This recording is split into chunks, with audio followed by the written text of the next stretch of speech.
Washington football. Woo!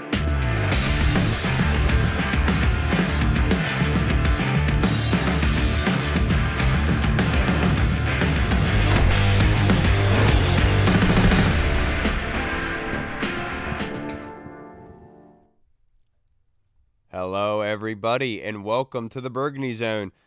I want a mock. It's our mock draft 3.0. The 1 week. Want a mock. Is that what you did? 1 week Sick. before the NFL draft. I am your host, Kyle. I'm joined by my co-host, Michael Hall. Reed. That's Reed. not me, dude. I'm white. Joined by Michael Reed. Michael Hall will be joining us Very here. white. Michael Hall will be joining us here soon. The Burgundy Zone is a part of the Frederick Podcast Network. You can find out more by going to www.listofrederick.com. We are rejoined by a very good friend of the podcast and of us as just as people, Mr. Ken Johannesen, now of Hogs Haven. How are you doing tonight, brother? Doing really good. I made that switch recently from Rigo's Rag to Hogs Haven. Awkward time of the year to do it, but this was something that was about 6 months in the making. It was time for a change, I felt, and I'm glad I did. I really am enjoying my time over there. I will say I left I left Hogs Haven, for personal reasons, and I came right back because of Ken, and now I'm reading everything again. So there you go. That's exactly that. You're a good sport. Good sport. Now, Ken, my first question for you, because a big name has come and met with the Commanders, a name that would be eye-grabbing for any fan, that being Henden Hooker, came for a top 30 visit to the Commanders facility. On the same day was the first day to come back for those off-season workouts for the players. Tell us, what are you hearing about this meeting with Henden Hooker, and do you think there's some validity to it? I think there is some validity, but I think there's a little bit of a head fake as well. I think what you're seeing is, first of all, it was a 2-day meeting. He came in on, I think, Monday afternoon late, and they had dinner with him on Monday evening, and then they met with him again on Tuesday before he left town. What I think could be happening is this, really two scenarios. First, I don't think they pick him at 16. At 16, anything can happen. We know that, and we'll obviously get to that. But I've heard that there's a scenario out there where Washington could trade back up into the latter part of the first round and then trade next year's first rounder and jump above a couple of teams that might be looking at him late in the first, early in the second round, and then select Henden Hooker. But I think a more reasonable explanation is that they're trying to put feelers out there, for any team that may want to jump to number 16 and grab him. I think that's a little bit of an unlikely scenario.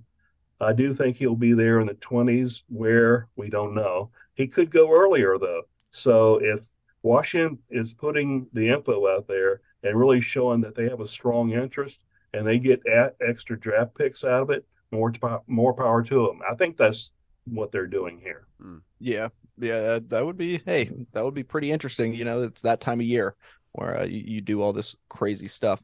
But Ken, a lot of people, when they talk about the draft at 16 specifically, they bring up the fact that that Ron Rivera, Martin Mayhew, those guys, they haven't drafted a cornerback in round one, and they're kind of using that as a reason to bypass corner at 16.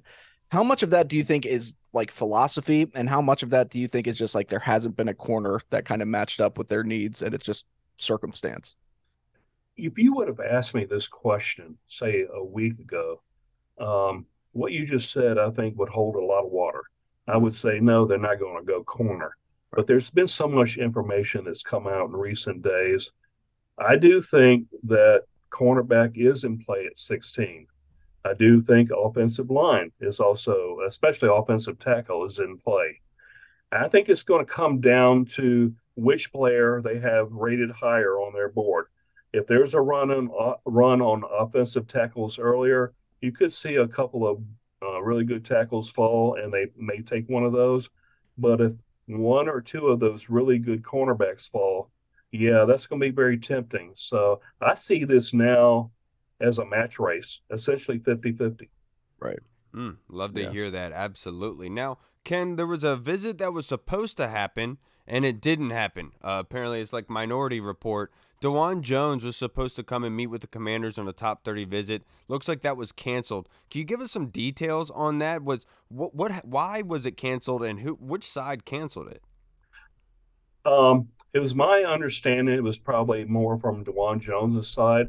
It's something that I heard late last week, or no, actually, it was over the weekend. A couple minor sources put that out there, but it's my understanding that it was out there before that, and I didn't know. But as you know, I was in the hospital last week, so I missed some news here and there. But when I got home over the weekend, that's when I found out about it. So I did miss that news. But the only thing I've heard is that Washington is very interested in him. And I think they would consider him at 16 if some of the other tackles are gone at that time, and if a corner is not there that they would want. I don't think any interest has dropped off. I think what has happened is that both sides have a good feel for one another, and they're both very interested. And so DeJuan just says, hey, we all know where we are.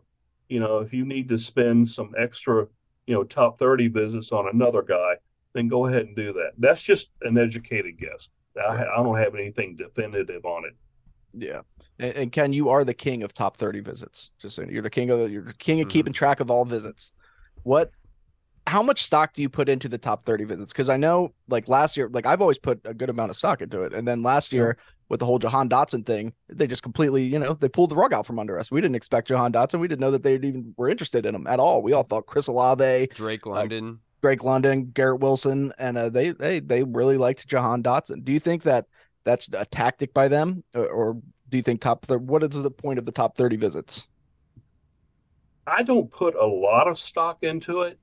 I know that they've visited with some top prospects. Right. But you look at some of the others that are top 30 visits, these are not top 30 players. Right. These are players, I think a couple of them can be undrafted free agents. Now, those are important players. We know that to fill out a roster.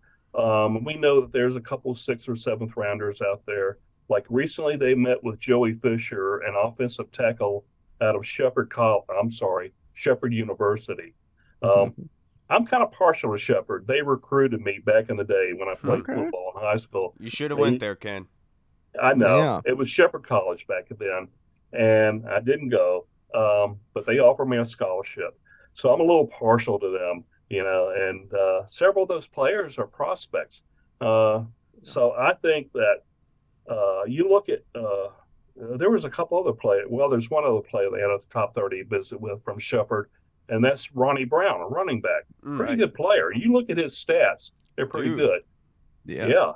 And, of course, their quarterback, Tyson Bagent, has generated some they do have a good amount of prospects in this draft. But, again, look at the competition. NAIA, that's almost like Division III NCAA. Right.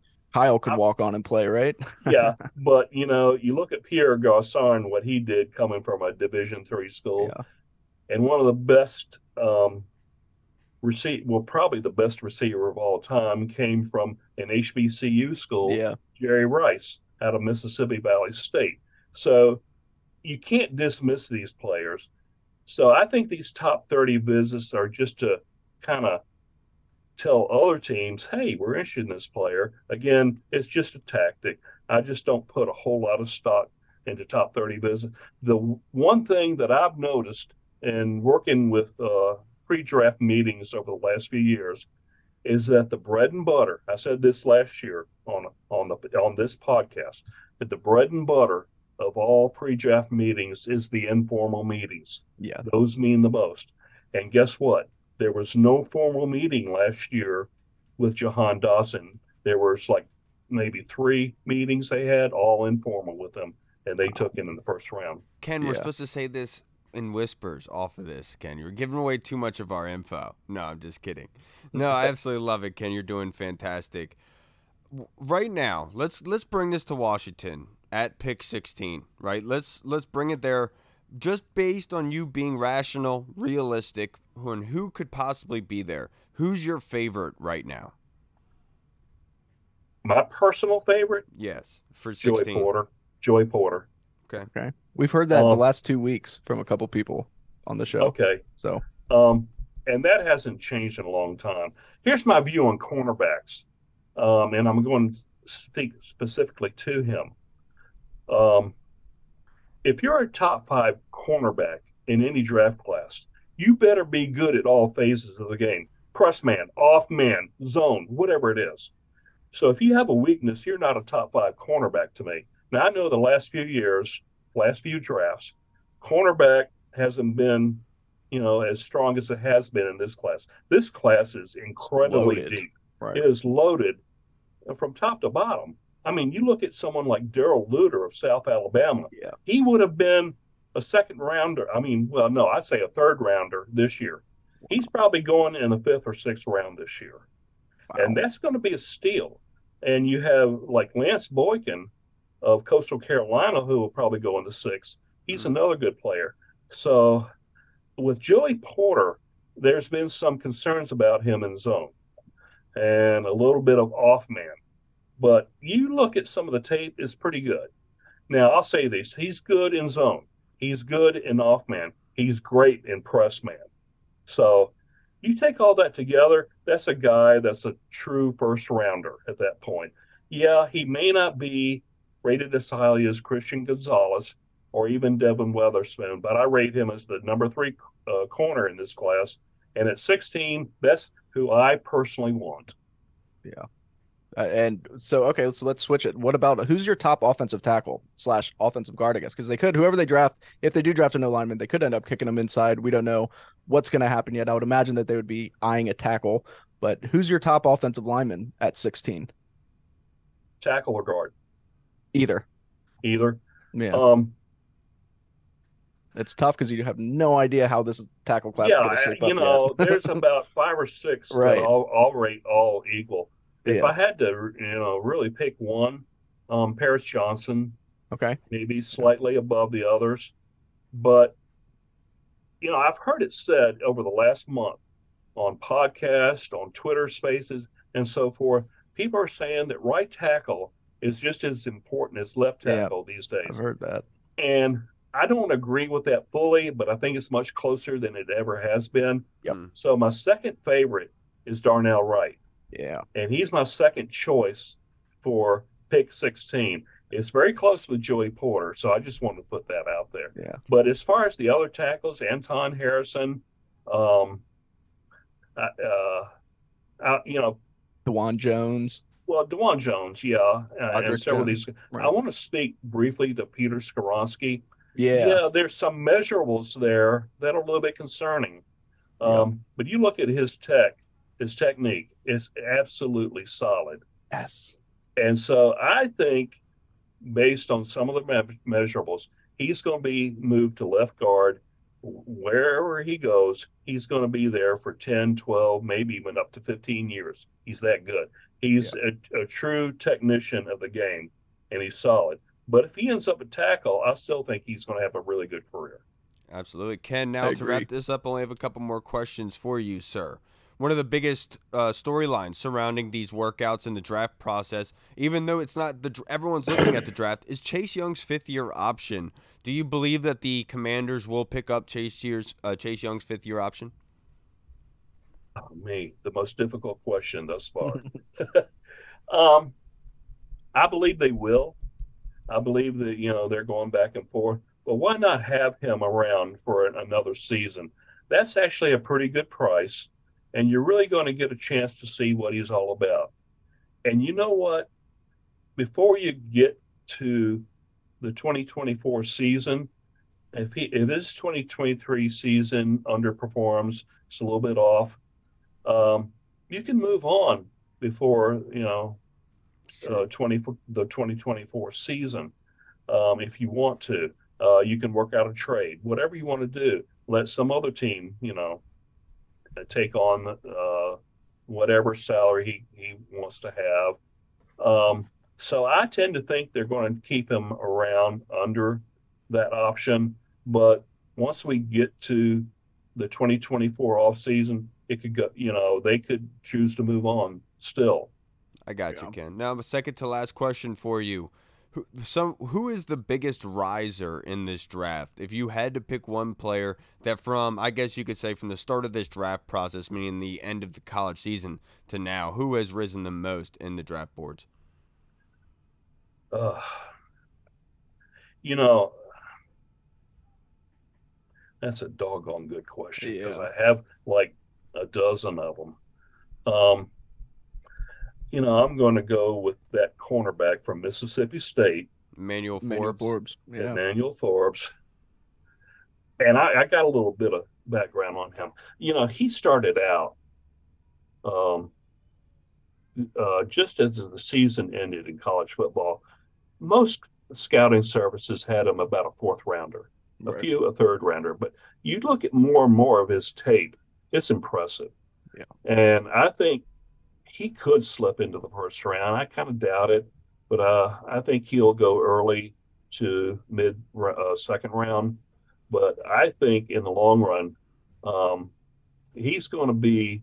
There's two players I think that'll eventually be the best corners out of this class. One is Emmanuel Forbes, and the other one is Deonte Banks. Yeah. I think these are two guys that have long-term potential. Nothing against Porter or Gonzalez or Witherspoon. Those guys are already great, but what's their ceiling? We just don't know yet. Right. Absolutely. Deonte Banks is somebody else who's risen up just like over since the draft process because his athleticism is so insane.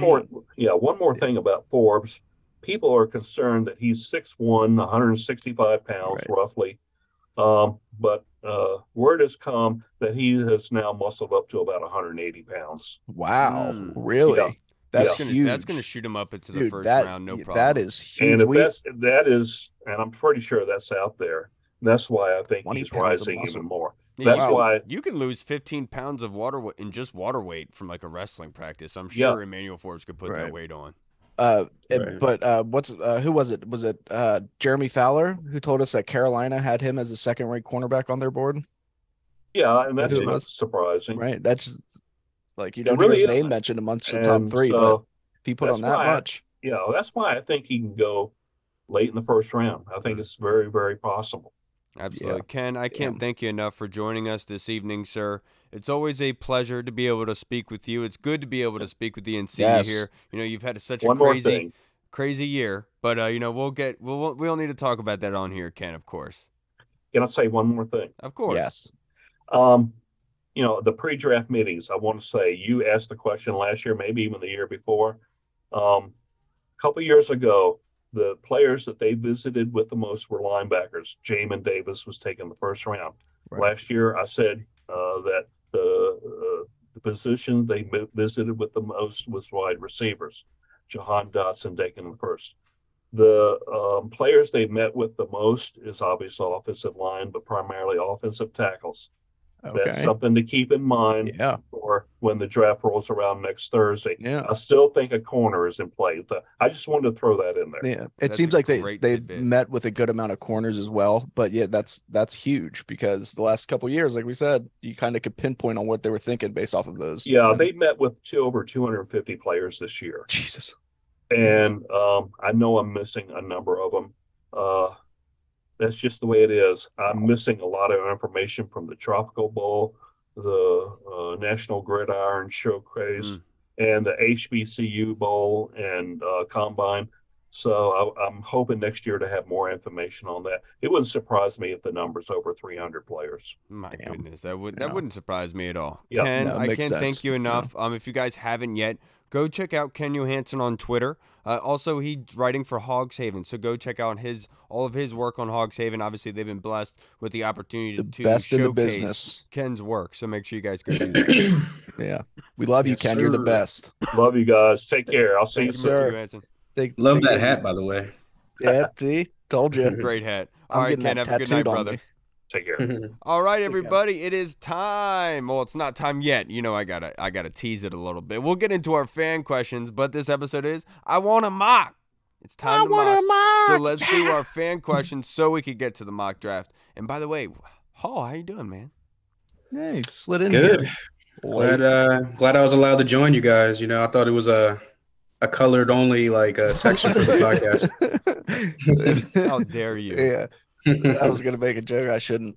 I'm not going to do that. I'm not going to. This No. question. Just joking. Let's go to our fan questions to the Colonel, who texted this to me earlier today. Since the NFL draft begins on Kyle's birthday, what is the best present you could possibly get draft-wise on your happy day, Reed?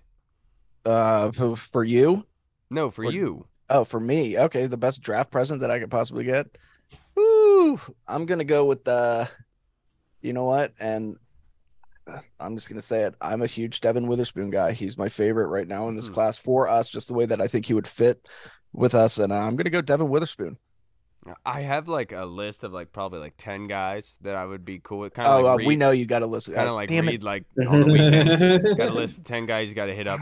But Yeah. no, like I wouldn't be okay with, but I would be just so ecstatic if we were able to get our hands on Christian Gonzalez. If we were able to get our hands on Darnell Wright or Anton Harrison or DeJuan Jones, I would be really, really happy with those selections at that point. The other ones, I'll be lukewarm. I'll understand them. I'll get them. But those other ones will really, really get me excited. Let's be honest. We're gonna be happy with anybody, guys. It's true. Keep going. It's true. Yeah. Not anybody, but That yeah, I'm If it pretty was much Will on the Levis, I'd be like, okay. Yeah, like literally, I'd be like, what are we I'd doing be here? pumped. White quarterback, baby. I love that. Love that for us. We already got a white quarterback. We're good. He's a savior, right? But he's barely. All right, but yeah, Al, come on. back to my. Have you heard him talk to Diami Brown? They done got the boy back Yeah. together. That's true. That's true. That's We're gonna true. roll them boys. We roll them boys next year.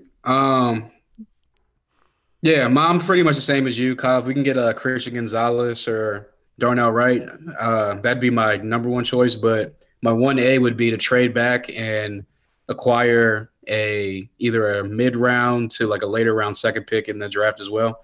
That would be my 1A if we don't get either two of my wish list. I'm there with you. Yep. Now this next question from the Colonel. Initially, only Bucky had us taking Utah tight end Dalton Kincaid at 16. Shockingly, now a couple others are mocking Kincaid to us there. Didn't Logan Paulson say that was too high to draft a tight end, especially with some of the premier cornerbacks potentially available? And do you sense a little bit of Eric Bieniemy's influence here? Why the increased emphasis on a tight end for the Commanders? I think people look too much into it. They look at Eric Bieniemy and they're like, "Well, look at the Chiefs last year." But right. I'm going to save the point because I saw Hall make a point on Twitter, and I think it's a really good point. So I'll save that for you, Hall. But it's a little overblown. We still got a lot of young tight ends that they're high on, and also, but like does Logan really know tight ends? I mean, he was one, but did he really do it too? I'm just kidding. I love you, Logan. No, Logan knows tight ends very well. He knows the position. Leave Logan alone, man. And so if a former tight end tells you that that's too high for a tight end in today's era, unless it's a Kyle Pitts, it's probably too high for a tight end. I think that he did say 16 he thought was too high for a tight end, but he did say that he thought Dalton Kincaid was the best tight end in the draft and that he is a first-round talent kind of player. I will say, like, it's not that I'm going to, like, say it's a bad thing if they go in about that, because obviously they have their ways. They want who they want, because you're drafting a player to make you the better team, right? You're not just drafting just to draft that player, what he projects as. You're drafting based on his projection in your system. How does he mesh with you? And so whoever they do choose, I know that they have the best guy possible, and I think it's really smart if everyone just is patient with whatever the pick is and just realize that maybe we should take a step back and not scream and cry about it, because we don't know how it will turn out, Yeah, exactly. Just, I mean, like you said, going back to Dotson last year, everyone was like, oh, that's too high of a pick. Even like national analysts were like, oh, he's really a second rounder. They reached for him. What does he do the first quarter of the season? Everyone's like, he's leading the league in touchdowns. Everyone's like, damn, that was a hell of a pick. Right. So even going back to Terry McLaurin, everyone say he was a third-round pick, cool, coming out of college. But it's what can he do for your system, like you said. And, yeah, I mean, Kincaid, I think Logan was saying that just like the overall value of the position, the tight end position, right. There's other more valuable positions as like tackle, cornerback, something like that. So I think that was his main point. But, yeah, I mean, I made the point before where even going back to like the Jamal Charles, Alex Smith days, he was the best weapon for the offense, so they ran the offense through Jamal Charles. Then Tyreek comes on, and all of a sudden they run the offense through Tyreek Hill. And then Tyreek Hill leaves, and then it's Travis Kelce show. So obviously Pat Mahomes is a big thing to do with that, and Andy Reid, but I just think the offense is multiple. and they can run the offense through whoever is the best player for the offense and the best weapon on the field. So I just think that although tight end, a lot of people think it's a need. And would I be mad if they drafted Kincaid at 16? Probably not, because he definitely can be a difference maker on the field, and especially in the red zone. But yeah, like Logan said, I think there's more valuable positions, and this is such a deep tight end draft that I think that you can get one maybe like in the second, third round and still not get the same value as a Kincaid, but somewhere similar. Yeah, and one thing that Rivera did say that he was impressed with and took away with Eric Bieniemy being in the building was that Eric Bieniemy is excited in working and meshing with what is already here. He's not invested in trying to rip anything out, replace anything. Right. I think was basically what Rivera was basically saying. Plus, you're not going to get a tight end that's going to come in here and be the Kelsey and all of a sudden the focal point of this offense. Right. Like, you got Terry, Jahan, Curtis Samuel. Like, he's not going to come in better than those guys. I'm sorry. It's only one football. Yeah, there's only one. Well, yeah. Now let's Lance Armstrong out there. You know what I'm saying? Now let's go to our fan questions before we get into our mock draft. This one is from Yamstarch. What is a must-have feature / amenity you want in the new stadium whenever and wherever it happens? It's a good one. I'll let y'all go. I want to think about that. I don't know off the top of my head. We're gonna build a wall. Big wall. No, they're sending their worst. I want a roof on a new one, man. I wanted some Super Bowl here. You know what I'm saying? And I'm you know what? I'm tired of the goddamn weather affecting our goddamn kickers. So I want to throw everybody inside and get a roof on there. If it's retractable, sick. Love that. Throw a roof on that bit. Yeah. Right. Hell yeah. What is one feature? I think the only thing I really do care about is the view, just based on where it is geographically. You do love that show. You are huge on The View. I am huge on The View. Yeah. They're just a bunch of yammering bitches, in my opinion. But the view is what I mostly care about, Yam, and that's why RFK is obviously so important, just because the drive in, it has the euphoria about it. And I've always said, that or the National Harbor, I think, is the best spot. Otherwise, if you can invent a floating stadium on the Potomac, that would be a great idea. I think we should invest in that. That'd be really cool and pioneer, type stuff. I think that a translucent roof on the current FedEx Field would be a great addition. Now, definitely, I mean, a dome would be tight because, like you said, you can host like stuff year round. Love dome. And then hopefully in the future you can get like college basketball Final Four, Super Bowls and stuff like that. But another one would be, I guess, just like the surrounding area, like the little town that comes with the stadium. Yeah. I just want to have like cool stuff to do. Like, say you can't like go to the actual game inside the stadium. I want to have cool stuff to do like around the stadium, like certain bars. Right. Strip club would be pretty nice. Ruining this episode by the time we get to the mock draft. I want a strip club there. I'm just joking, but like just like cool stuff around like Nats Stadium, like Nats Park, like downtown. How they kind of transform that, and it's like not just to go to a baseball game. It's actual just like a nice place to go, just to hang out. Right. Yeah. Exactly. I want something like that. Now, thank you, Yami. Now, this next question is from Tim Towner in our Discord chat server. Do we need to replace Sly Man-made kicker? beach? Yeah. Do we? First of all, let me just say this. Because whoever actually, yes, if they're feeling froggy enough to go tell Joey Sly's jacked ass that he's cut, more power to you. I'm not doing it. I'm too scared. No, sir. He can miss all the kicks he wants. I'm not cutting that dude. Dude, they should battle for the starting kicker in like a straight up match. Yeah. Yeah, like a fight to the death. Yeah, exactly. One kicker left standing.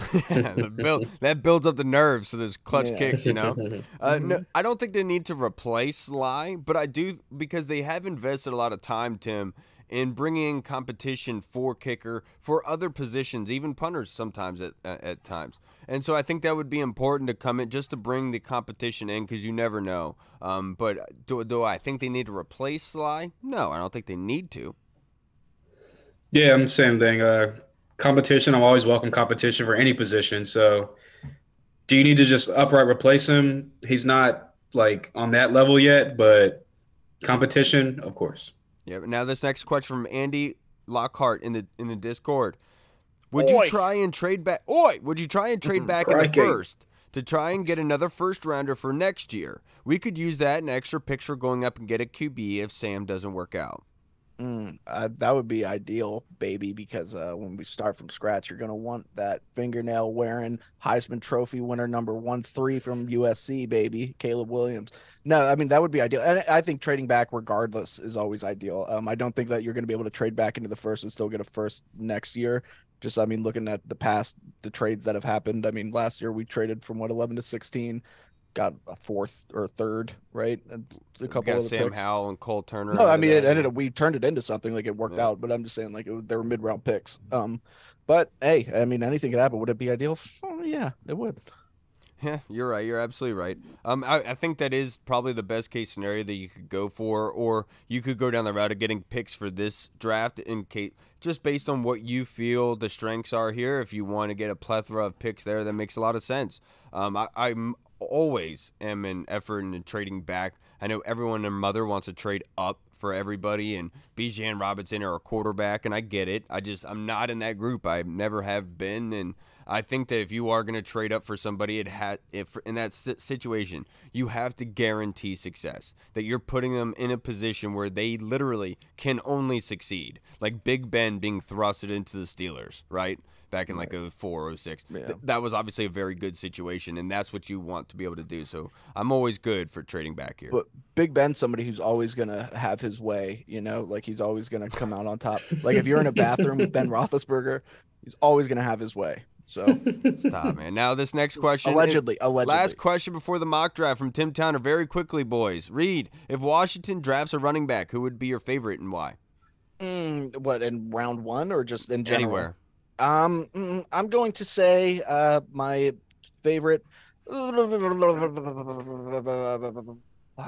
put me on the spot right there, man. I'm gonna go with Deneric Prince, round 6 or 7. Is it Price, Deneric Price, whatever it is. I just think he can do a lot for you.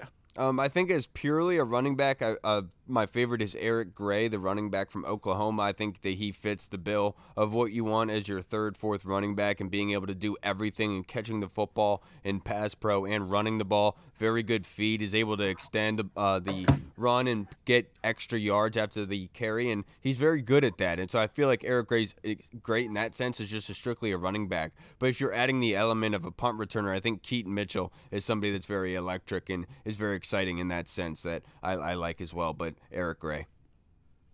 Yeah, I forget. Someone on the show might have brought him up before. It may have been Adam and Neba. I can't remember who it was. But the TCU running back, Kendre Miller, I think that Yeah. he's a good pass catching back. You can get him later rounds and maybe undrafted. Who knows? He'll probably be drafted later rounds. Holster But Damas. Yeah. yes, sir. This might be yeah, another so, sighting for it. I could. Just I saying. mean, I wouldn't be mad. He's like I said, he's kind of maybe turn into that Jarek McKinnon type in this offense down the road. Yes, sir. Now, boys, it is time. I want a mock. It's time for Mock Draft 3.0, baby.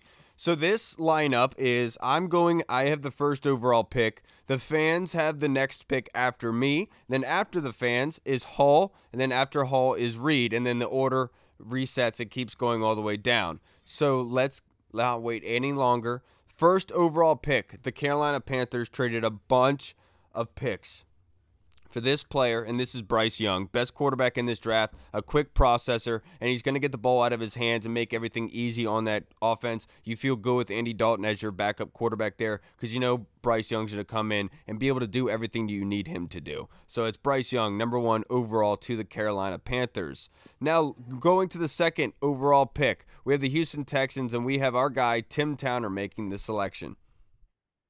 Second pick, 2023 NFL Draft. Houston Texans are on the clock. They wanted Bryce Young. It's not going to happen. So they thought about going quarterback with C.J. Stroud, but they're not that high on him and have decided that instead they'll build their team this year and go for a quarterback in 24. So the place they need help most, they need a lot of it, but most they need is on the D-line. So they're going to take an interior D lineman, Jalen Carter, out of the University of Georgia, and proceed from there. And yes, Mike Reed, I do know where I was on 9/11. Thank you very much, Tim. That was Where were you when the world stopped turning? fantastic That stuff. September Jaden Carter going number 2 overall. A huge surprise in this draft. I just want to let you guys know, I think this is our best draft that we have done so far. I think this may be the most accurate. I'm probably sounding stupid if I'm looking back in this in the future, but I think this is a very good draft overall. And Jalen Carter going 2nd overall makes a hell of a lot of sense, to be perfectly honest with you. Now let's move to the 3rd overall pick, the Arizona Cardinals. Michael Hall, who are they selecting? I'm going the Arizona Cardinals. There's got a defensive-minded head coach in there. They need to rebuild that defense up for Kyler. Dweeb, by the way. Yeah, he does look like a dweeb. He's such a doofus. Looks like a straight nerd. Yeah, so we need to build the defense back up for Kyler Murray whenever he returns. They're kind of in a rebuilding phase. They're going to trade DeAndre Hopkins at some point or cut him, either one. I'm picking Will Anderson to kickstart that defense and bring them into the new year. That's a very good pick by them. Now the 4th overall. Reed, what is the Jim Irsay Colts going to do? Jim Irsay is going to try to drive up to the podium at this point if this happens, and he's going to hit 5 pedestrians on his way up there. The Indianapolis Colts select. They like this guy. CJ Stroud, this would be ideal for them. A lot has been made about CJ Stroud as of late. I don't think you buy into it. I think somebody like Brady Quinn was being a bit of a dickhead and reporting on some things that apparently weren't true. I think CJ Stroud's a great guy, nice guy, awesome guy. I think the Colts are going to be very happy with him. Yeah, Jim Irsay's going to get out of the car like a Wolf of Wall Street, you know? Well, I thought this was America, huh? Thought this was America. Great pick, CJ Stroud to the Colts. Now the 5th overall pick, the Seattle Seahawks. This is my pick. I have them selecting running back Bijan Robinson. I think this is a really good selection for the Seahawks. You're going to say, what about Kenneth Walker? They're dedicated to Kenneth Walker. That's true, but I also thought they were dedicated to Rashad Penny last offseason, and we see how quickly those tires turned. I think adding Bijan Robinson with Kenneth Walker is giving exactly what Pete Carroll wants for this offense. Adding him in with Tyler Lockett and DK Metcalf, this makes this offense very, very good and solid. It doesn't have to rely on Geno. The Seattle Seahawks with another pick later on, this is a very, very good selection for them. Bijan Robinson. With a good young O-line, especially those two backs are terrifying together. Now let's move to the 6th overall pick, the Detroit Lions. Michael Hall, who are they selecting? Yeah, another player on the defensive side of the ball. Lions, seems like they have the offensive pieces to compete in the North. Got to get that defense right. They just traded off Jeff Okudah to the Falcons. They replace him with Devon Witherspoon from Illinois. I mocked him when I had the Lions pick not too long ago. I think this is a really good selection. Obviously, most likely they won't go here, but hey, we never know. I think this is a really good selection, and Holsterdamus usually knows, so maybe on the right side of this. He fits their new mold, too, because he's so aggressive. He's such a little kneecap biter. Yeah. So true. Now, let's move on to the 7th overall pick. Good friend of our show, Kevin, is on for number 7, picking for the Raiders. He's a big Raiders fan. So, Cracky, who are the Raiders taking at 7? With the number 7 overall pick, the Las Vegas Raiders will be selecting Stetson Bennett. No, kidding. We're not going to do that. We're going to select cornerback out of Oregon, Christian Gonzalez. Sitting at 6'2", 200 pounds, running a 4.3. This is the closest we're going to have to a shutdown corner since Nnamdi Asomugha. So, with the Super Bowl going to Vegas this year, 2024 is our year. Jimmy G, let's bring it. I don't need any of these other scrub quarterbacks. Deuces, Burgundy Zone, you're the shit. And thank you, Kevin. 7th overall. I hate this selection for them just because I like Christian Gonzalez so much, but the Raiders make a good pick by selecting him there. Now the boys in the black hole lose their mind when he'll be off the team in 2 years. Oh, don't say that. Kevin might fight you. Now let's move over to the 8th overall pick, Michael Reed, who has the Falcons. Who are they selecting at 8, sir? The Falcons did a great job of addressing their defense this offseason. I love what they did with their defense. I mean, going out, getting corners, getting safeties.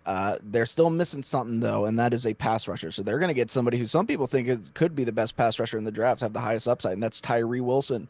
Tyree Wilson, the edge rusher out of Texas A&M. Is that where Texas Tech? Texas Tech. Tyree Wilson is that guy. He's a boss, man. He's a boss.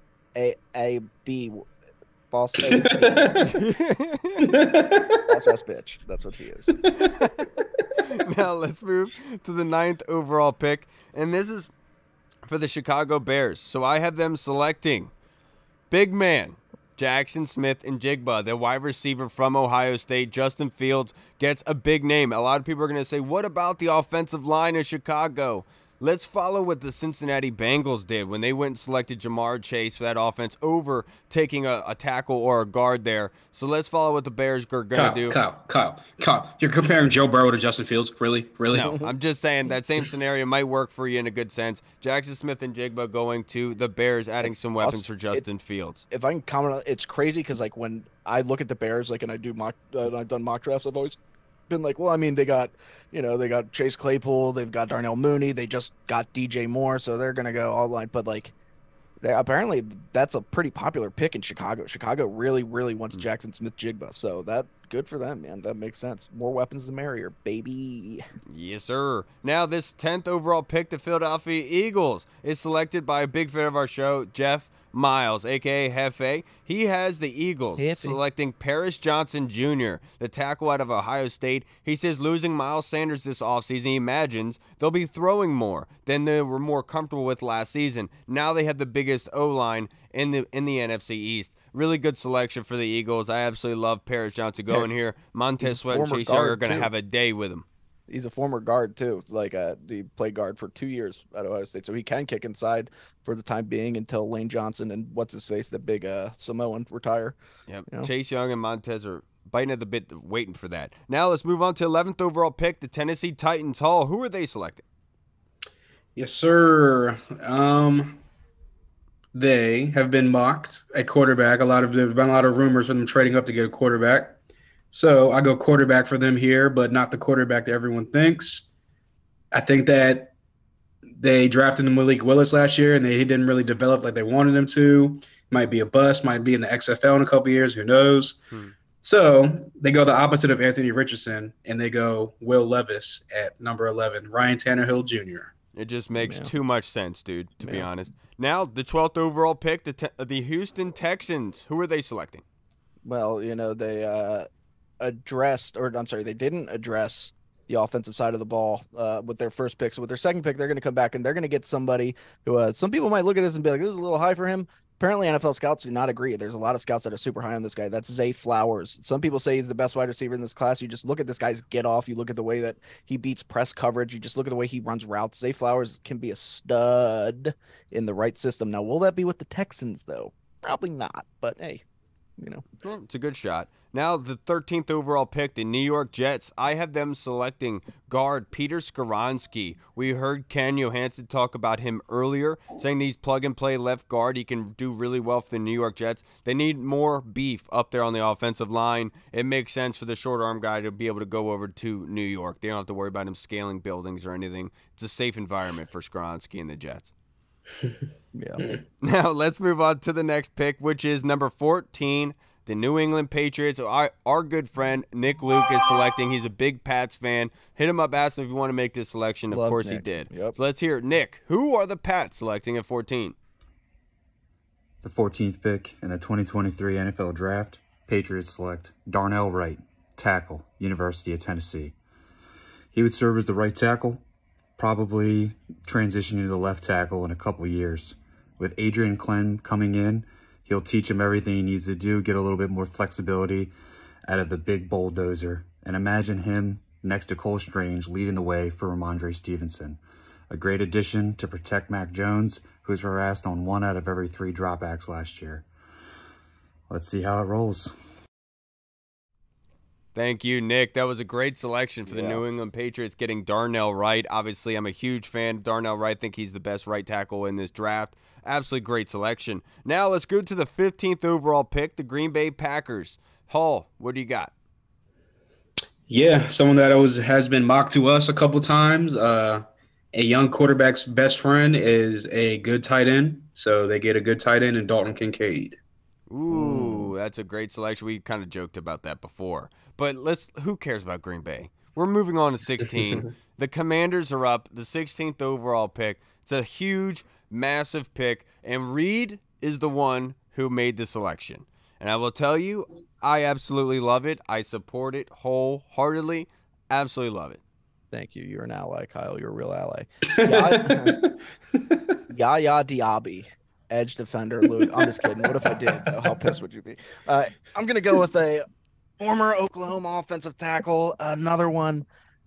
Anton Harrison, you just look at him, the dude. I mean, I know, Kyle, you think he's the best left tackle in this draft. I think that he's somebody you can kick inside if you need be, but I think he ultimately wins one of those tackle spots. He's just too good. He's got too much raw ability. And as Ken said, you're starting to see the scales tip a little bit. They've met with the most linebackers 2 years ago. They met with the most wide receivers last year. They met with the most offensive tackles, it seems like, this season so far. I think that the scales may be tipping towards O-line in round one.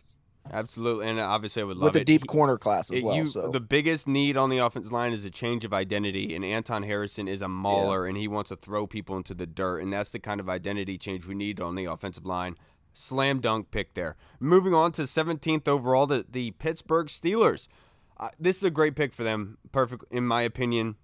In the same breath I was talking about the offensive line change of identity for Washington, I think Pittsburgh desperately needs it as well. I think they select right tackle out of Ohio State, DeJuan Jones, sitting at 6'8", 360 pounds, with a huge wingspan that should be in the NBA. He only played one season at right tackle, majority played at guard, but even when he stepped into right tackle, just mauling dudes, defensive tackles, not DBs, not cornerbacks, not safeties. He's doing this to defensive tackles and defensive ends, throwing them onto their back. The Steelers want to get back to mauling on the ground and running the football with their guy back there. I think DeJuan Jones is the right guy for the recipe. Much needed with the way that offensive line's been the last 7 years. Right, and he's very good in pass pro as well. Now, moving on to our 18th overall pick. The Lions with their second selection in this first round. Our guy Yam Starch in the Discord chat is going to be joining in. You guys all know Yammy. Yam Sensei. What are the Lions doing at 18, Yam?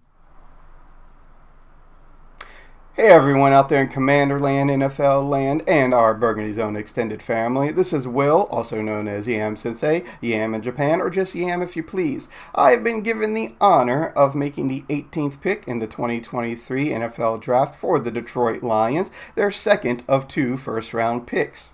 That being said, Mr. Halsterdamus managed to get them a great cornerback with the earlier pick in this first round. Now, I'm going to go almost mirror image of that. I hear in certain circles that Jared Goff can be one of the best passers in the league if he's given the time and the weapons.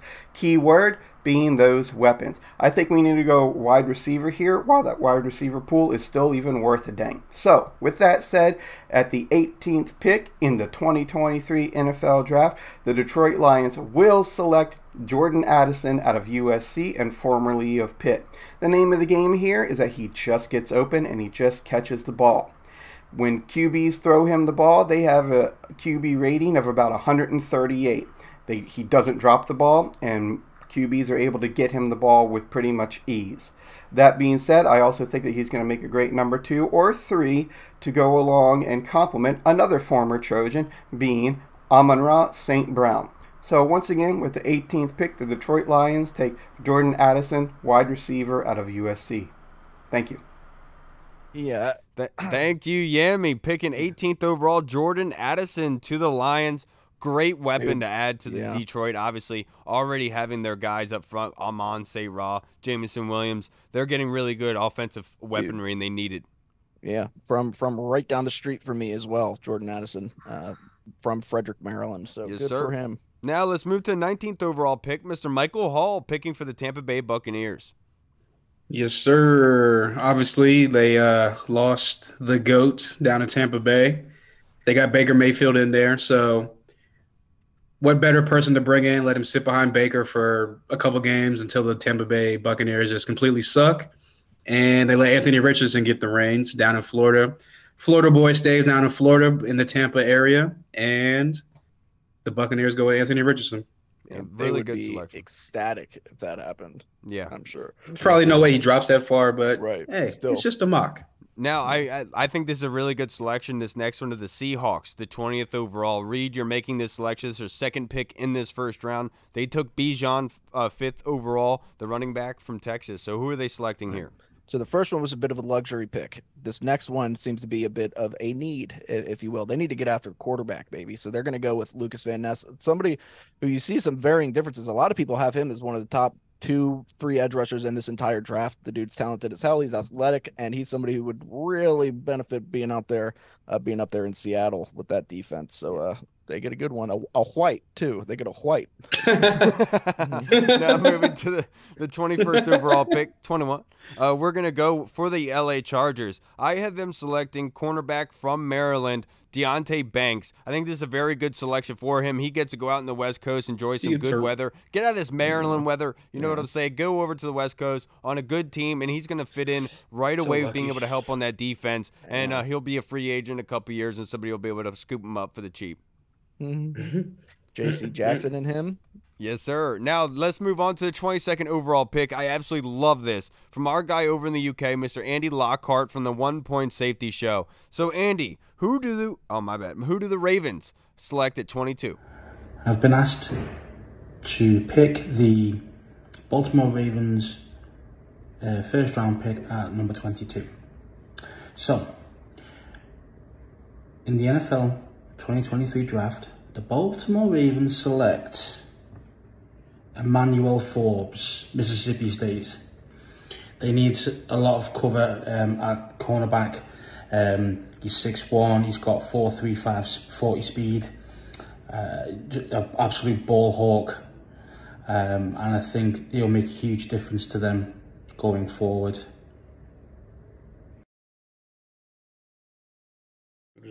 Thank you, Andy. Emmanuel Forbes selecting right there, going to the Ravens, which is a great pick by the Ravens. Obviously, they do pretty well, especially selecting cornerbacks and others. Obviously, we just heard from Ken that Emmanuel Forbes getting up to 180 is absolutely huge. Yeah.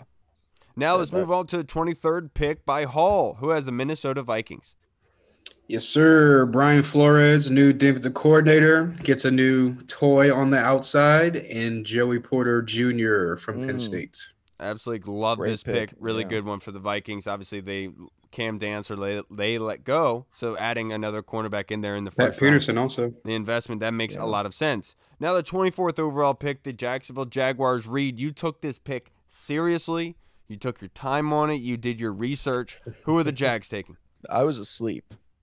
So there's that. No, yeah, man, the Jaguars, they got to protect that blonde-haired, blue-eyed, gorgeous little lady that's behind center. So they're going to go with Broderick Jones, the offensive tackle out of Georgia. You can kick him inside play guard if need be, but I think you can keep him at tackle, and he will be fantastic. They lost Jawan Taylor this offseason. They need somebody to go in there and fill out, and they need to protect that little hot piece of investment that they got back there, looking all delicious with that goddamn cute sunshine hair. That got weirdly passionate. Now let's move to number 25. Trevor Lawrence guy. Number 25, the New York Giants. Big Clemson fan. Big Clemson fan. Obviously, the Giants lost out on Nick Gates, obviously, this offseason. So I had them selecting Florida guard Osiris Torrance. Big road grader is going to fit in exactly with what the Giants already like to do. I think this is a really good selection for New York. I know that they are ecstatic leaving this first round with a great talent like Osiris. That is a terrifying O-line. Andrew Thomas, that big goof out of Alabama, Evan Neal, and Osiris Torrance, the most aggressive guard in this draft. Get out of here. The Daniel Jones might throw a touchdown pass to a wide receiver this year. Yes. Now let's move on to number 26. And this is our guy, Scott Hartley in the UK and also from the 1 Point Safety Show. Oi! Thank you, Scott. Let's see who the Cowboys unfortunately who gets taken here. Hi boys, thanks for having me on again, and with the 26th pick in the Burgundy Zone mock draft for 2023, the Dallas Cowboys select Quentin Johnson, wide receiver out of TCU. They get their true number 2 pass catcher, wide receiver to go alongside CeeDee Lamb. Dallas get themselves a weapon on the offense. Thanks boys. The 14th pick. Sorry, the technical difficulties there on my part. My apologies there. Quentin Johnson going to the Cowboys makes a lot of sense. They need some weapons on the outside. Quentin Johnson falling this far to 26 makes sense for the Cowboys. I'm really excited to see whoever gets locked up. Right, yeah, and it's gonna just make it hurt even more when Dak collapses again. So good. Let's move on to 27. Good lucky number 27. Hall, who are the Buffalo Bills selecting? Well, they got Von Miller coming back off the injury. They need to I wanted to go wide receiver here, but I didn't think there was a wide receiver worthy of another first-round pick. So they bolster up that defense a little bit more with Miles Murphy, big Clemson fan. You know, the Bills always do well here in the end of the first round. That makes a lot of sense. 28, the Cincinnati Bengals. Bengals lost one of their tight ends. They tried to bring him. I forget his name. You know, the dweeb. Hayden Hurst. Yeah, Hayden Hurst.